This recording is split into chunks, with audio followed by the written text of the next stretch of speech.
Hi, welcome to a short documentary about the Native American culture known as the Salado. Around AD 1150, the Salado culture, named for its dependence on the nearby Rio Salado, or the Salt River as we know it, took hold in the Arizona Valley, now known as the Tonto Basin. The Salado represent a culture which was centered in the Tonto Basin in the Superstition Mountains. This is about 80 miles east of Phoenix, Arizona, and the culture appeared around 1150 AD and disappeared around 1450 AD. The Salado geographical area is comprised of high desert mountains and river valleys. The Salt River, after which the Salado were named, was the heart of the Salado territory and a major source of water, arable farmland, and trade routes to the other tribes in the area. The Salado were in the center of the three major recognized cultures of the Southwest at this time period: the Anasazi to the north, the Mogollon to the east and south, and the Hohokam to the west and southwest. The Salado culture combined customs and characteristics of several American Indian groups who lived in the area, such as the Mogollon, whose pottery styles and burial traditions they adopted. Like the Hohokam people, the Salado channeled the river's waters to create farmland in the desert. They built Pueblo-style buildings. Unfortunately, the Salado left no written records, so their stories are largely told through archaeological discoveries. As the population grew, people organized irrigation districts along the Salt River. Each district was responsible for ditches, fields, and crops along a few miles of the river. District activity was centered at structures that were known as platform mounds because masonry structures were built atop man-made hills. Although some are now below Roosevelt Lake, the ruins of the platform mounds are still scattered along the length of the Salt River and Tonto Creek. By 1300, the growing population and shrinking amount of resources pushed the Salado people to spread throughout the region. Some Salado moved from the valley floor and settled in the hillsides, a few soaring 2,000 feet high. Others built settlements on plateaus and in shallow caves above the Tonto Basin. The Salado built structures from siltstone rock that littered the caves and plastered their buildings with mud. The Salado culture, like the Hohokam, farmed the rich soil of the Tonto Basin. Recent analysis of plant materials and seeds recovered from the soil reveals that they grew corn, beans, pumpkins, cotton, and amaranth, which is a type of grain. Evidence also suggests that the Salado supplemented farm crops with the buds, leaves, and roots of a wide variety of native plants, which included the prickly pear and saguaro cactus, and trees such as the mesquite, black walnut, sycamore, and hackberry. The yucca plant was valued for its edible buds and stalks. Its fiber was woven into rope, mats, clothing, and sandals. Tips of the plant's stiff leaves were actually used as sewing needles, and a type of soap was extracted from its roots. Evidence indicates that the Salado hunted local deer, rabbit, quail, and other small game for food, and fashioned tools from their bones. Experts widely agree that the Salado walked away from their cliff dwellings sometime around AD 1450. By this time, the population had grown so large that demand and overuse led to a scarcity of resources, and the quality of life declined. Internal strife, drought, and disease are other factors that likely caused the Salado to abandon their lofty homes. Tree ring data from the Tonto Basin show that devastating floods were followed by prolonged drought. All of the cultural groups of the Southwest experienced population drops, abandonment of cities, and a general breakdown of the cultural patterns and traditions. The Salado were excellent potters. There are three recognized styles of Salado polychrome pottery: the Pinto, the Gila, and the Tanto. All were done in red, white, and black colors. Pinto, the earliest pottery, is known for a thin white slip on the inside of bowls with an organic black paint that was used to paint geometric designs. The Gila style contained bolder designs applied with a heavier paint. They were often complex and asymmetrical and sometimes utilized abstract figures. Tanto, the third style of Salado pottery, included bowls and squat jars. Tanto differs from Gila in that red was occasionally combined with the white slip and black paint, and sometimes the outside of the pots were painted. Now that you understand the history of the people and the area, we're going to take a journey up Devil's Chasm Canyon to explore a set of Salado Indian ruins. The day's adventure begins on Forest Service Road 203 as our group of 4 hikers depart in a westerly direction along the creek. As you can see, the hike begins as a steady climb as we literally go up the canyon. Our campsite is at 3,475 foot elevation, and our destination is 6,200 foot elevation, which will be covered in less than 2 miles. The steady ascent ends after about 1 hour into the hike, and the trail is easy to follow at times and very difficult to distinguish at other times.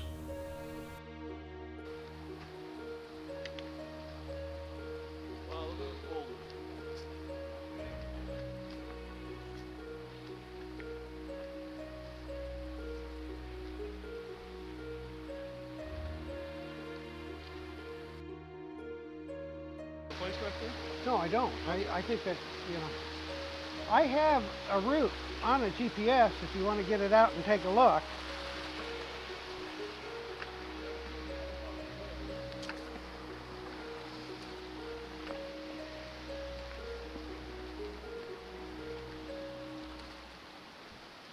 This is the first big choke point I think they talk about.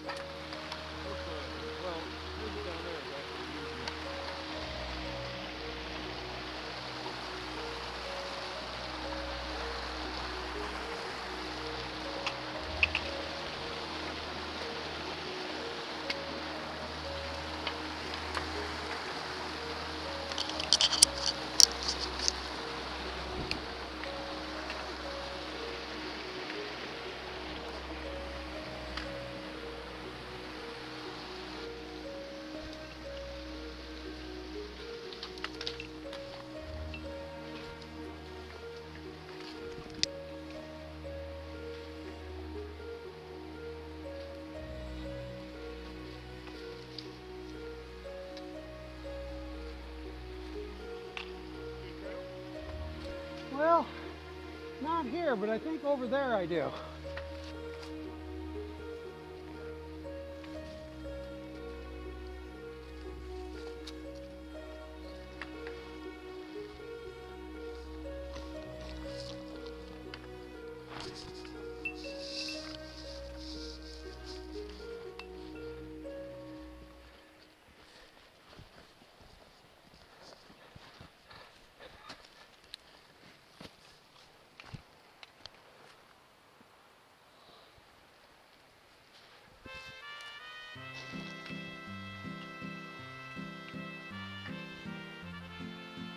Well, I can assure you it was snow not long ago.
boy.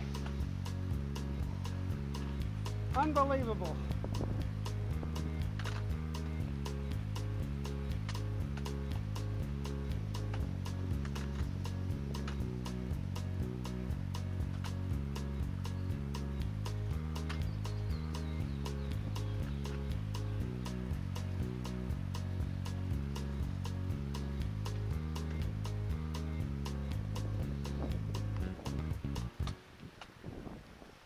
I'm grateful to have something flat to walk on.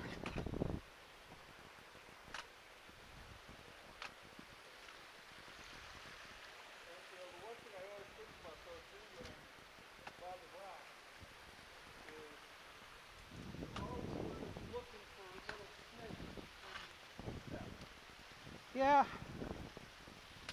I think the snakes aren't out yet, but within a couple of weeks at these temperatures they will be. You never know I agree. what little rascal might be. And it's important to stay away from snakes.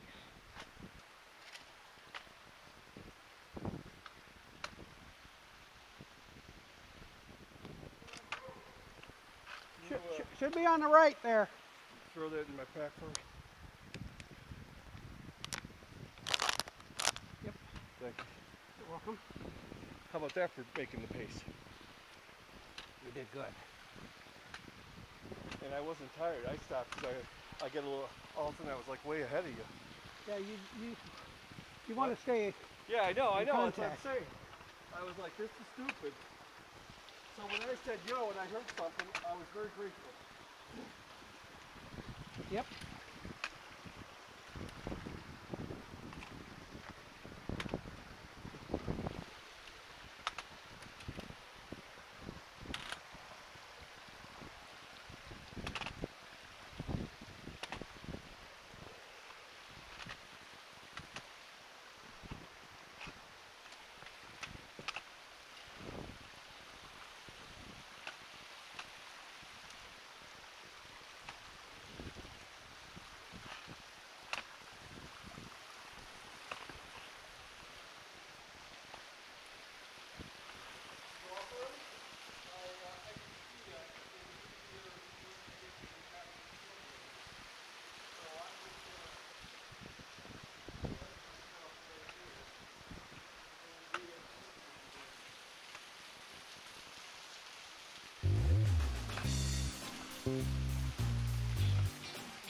Hey Mike, you take a shower.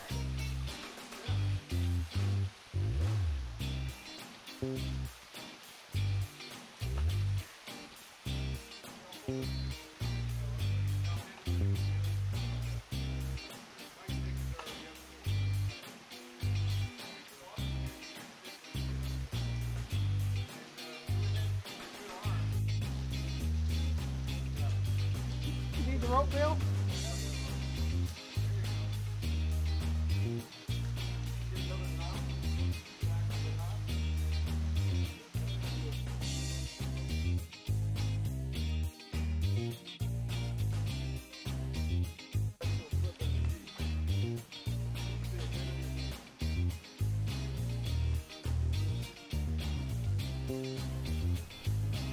The rope was a great help in scaling the wall as we navigated around the boulder closing the canyon. Now your right hand grabs that rock right there. Your left knee goes right at where your tit is. See that little shelf there? Yeah, your left knee goes right there. There? Yep. That means I gotta come up to grab this. Good. There you go. Walk with the feet. Now grab on tight with both hands and walk your feet. Are you kidding me? That's good. You got it. Coming up? Yep, keep coming up. And of course, I didn't have the recorder on when I... We entered a cave as we reached the top of the boulder, and it was quite a tight squeeze getting out the opening at the other end. Nice place to live right here. Yeah. Cool, huh?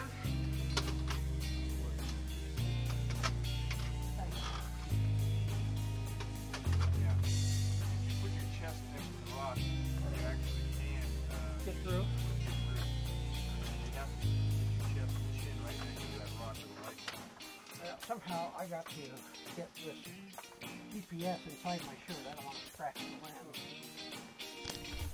The second leg of our hike begins after we clear the boulder and proceed up the canyon about 3/10 of a mile to our next target, which is a waterfall. Yeah, and you know, the first, I don't know, first couple, 3 hours or nothing. It's just bushwhacking all the way. So make your own trail. But it's exciting. So we're going to keep plodding and see what we can get. Thank you. We got up where Yeah.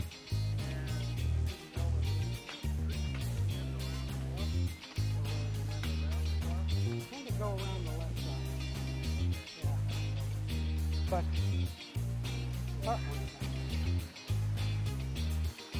so this side or the other side? The waterfall comes into view fairly quickly, and again, a previous hiker was nice enough to leave a rope on the left side of the waterfall that helped us scale the vertical climb.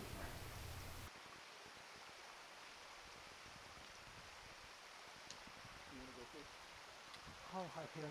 Yeah.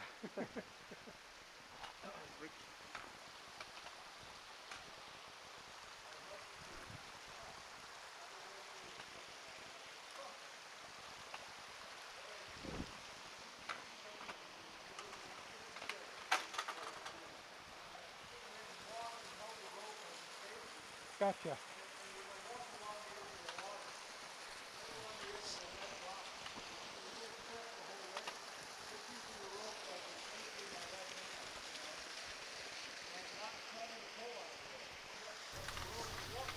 The rope provided stability as we stepped our way up the waterfall on small stone outcroppings.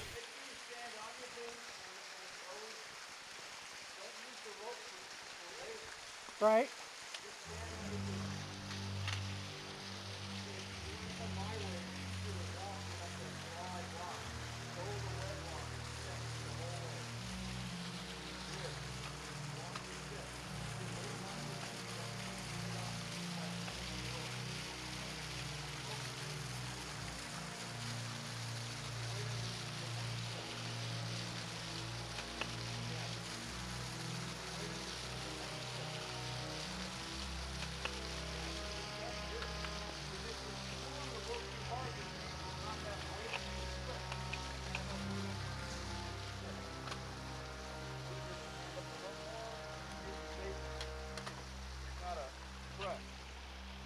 This scares the shit out of me. Yeah, because if you actually put your weight on your rope, your feet will flip out from underneath you. I think that's what happened, before.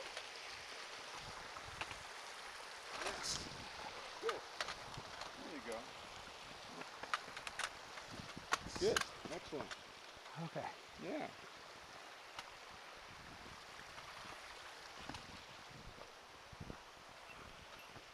You got to go down that.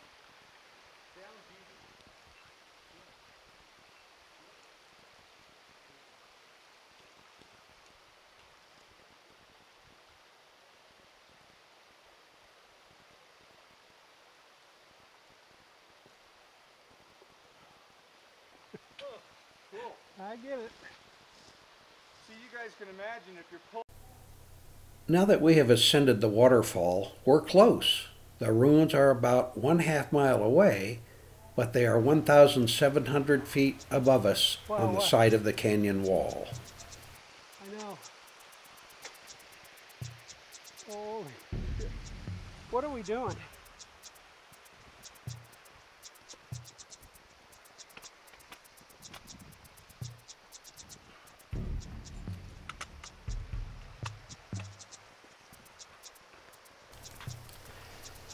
We continue rock climbing up the canyon for about 1,000-foot gain in elevation.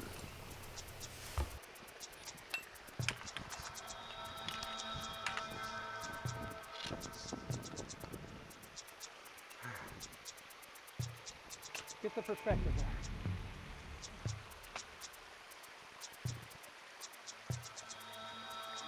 Look at the fire up there.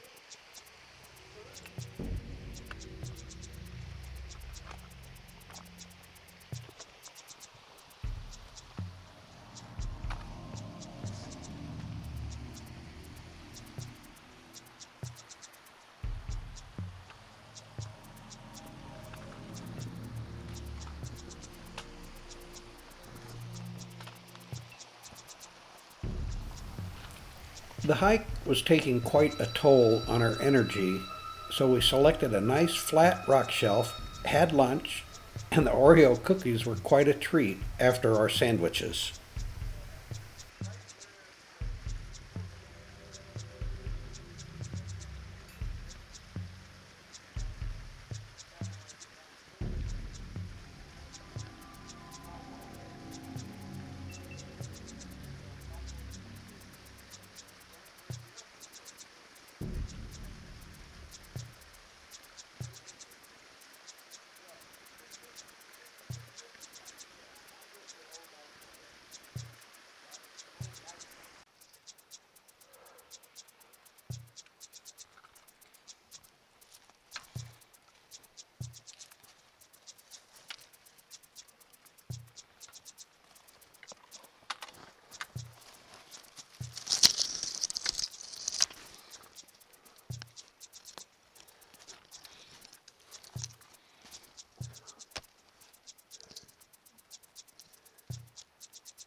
What's that? There's snow on that rock right down there. Yeah. It evidently stays shaded.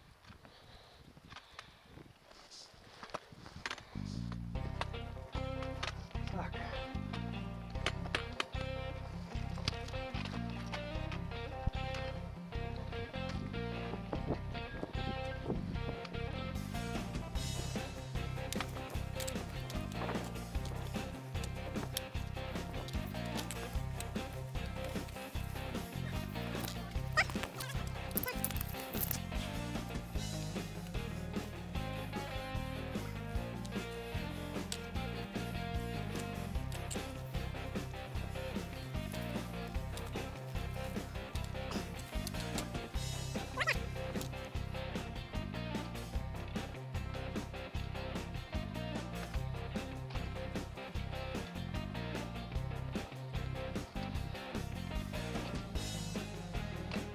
Okay. I'll make my last one on the rock then. The climb to the ruins from the bottom of the canyon was on an unmarked trail that was near vertical. We learned quickly to increase the distance between us because the rocks were coming down from the hiker above us and it was important not to get hit.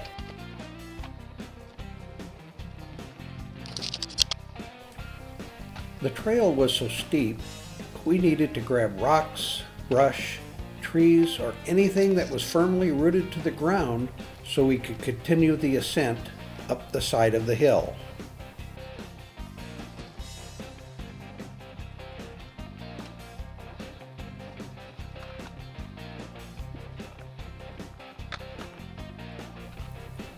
This last 700-foot climb to the ruins was as good of a cardiovascular workout as you could ever get.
Mexico.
Okay.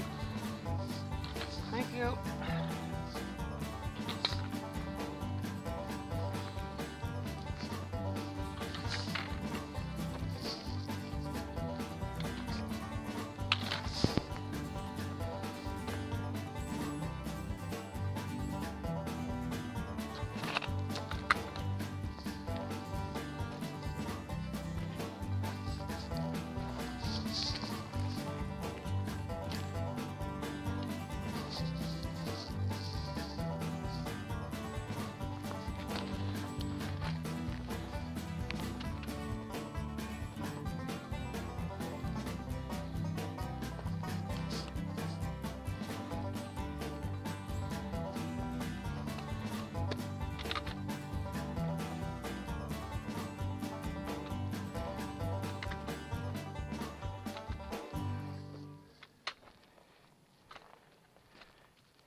Hey, Rod.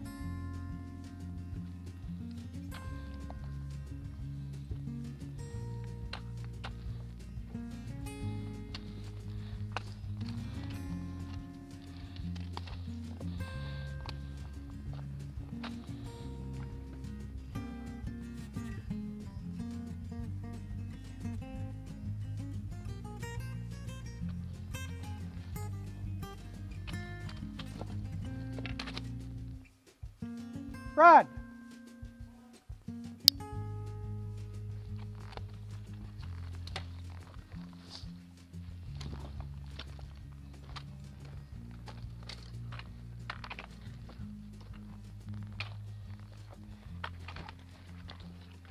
There's some here, but that's not the big building. Oh, it must be the other way.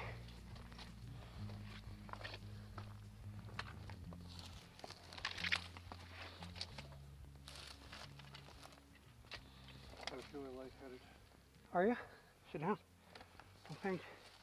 Drink some water.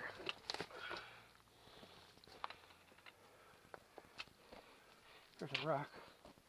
That'll help.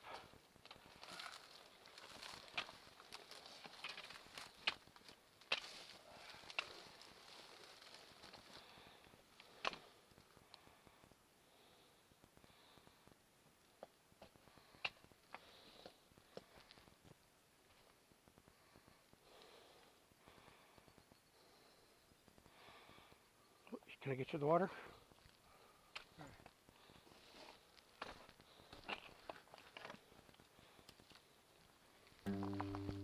Okay. It's possible, so cool down a little. Sit there and relax.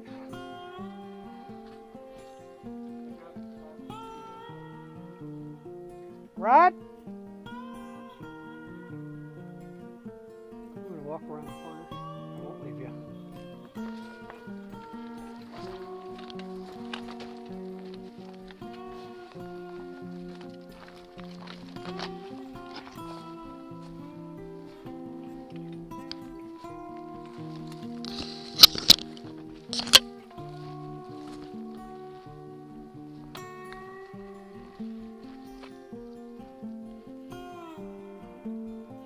Hey, Rod. Are you in the ruins? Okay.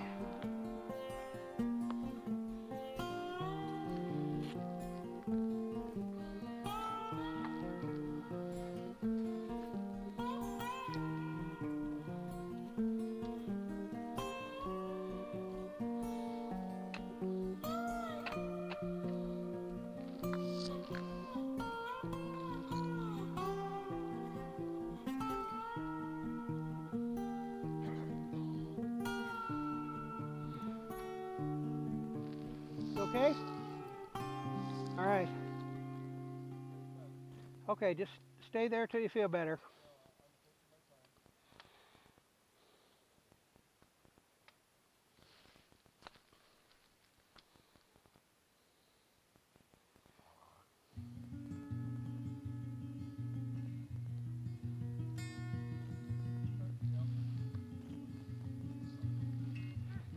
Yeah, how are you?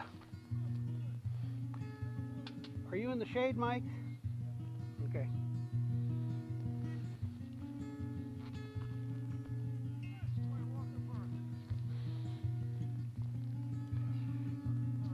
$700-foot vertical, brother.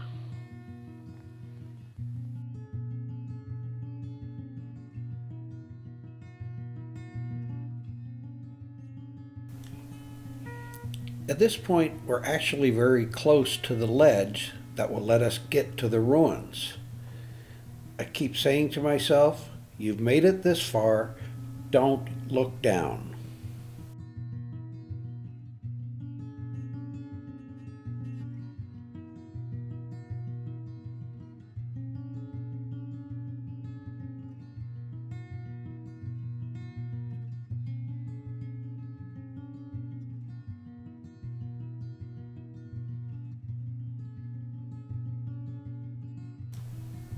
As we continue to scale the rocks, the ruins come into sight, and we know it's well worth the effort.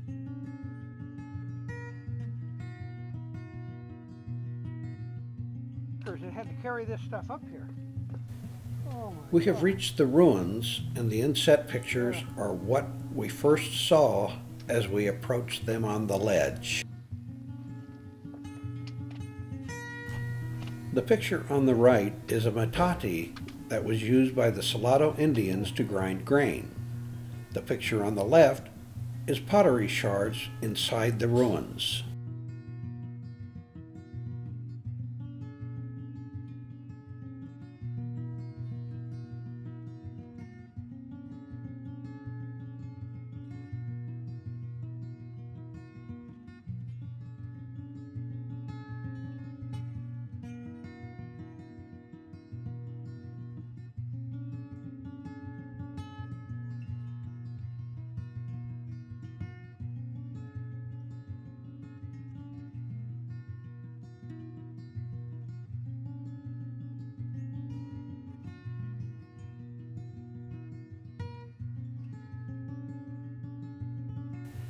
The doors between the rooms in the ruins were very low and very narrow. The general consensus about the small doors is that it was a defense mechanism to make it difficult for enemies to attack them during the night. The ruins were built facing south, and looking up from the rooms reveal massive ledges above the ruins.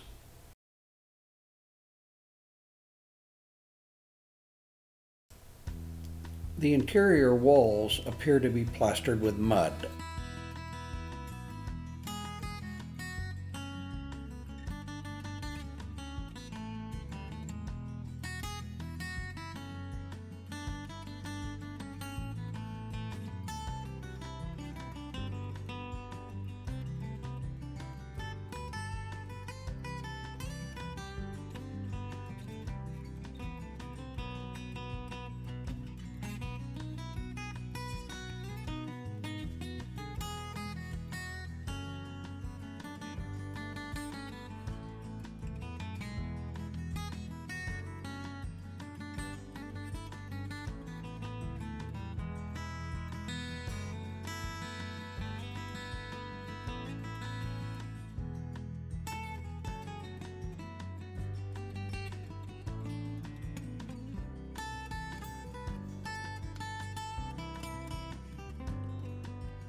The view looking east through this opening was spectacular. By the way, it was about a 700-foot vertical drop outside of the opening.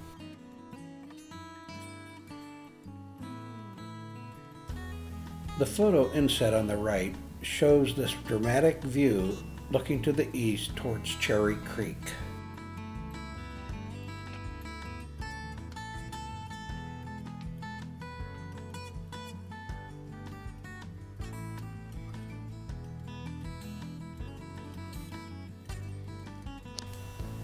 These ruins are an advanced structure, obviously having at least 2 stories during their occupation.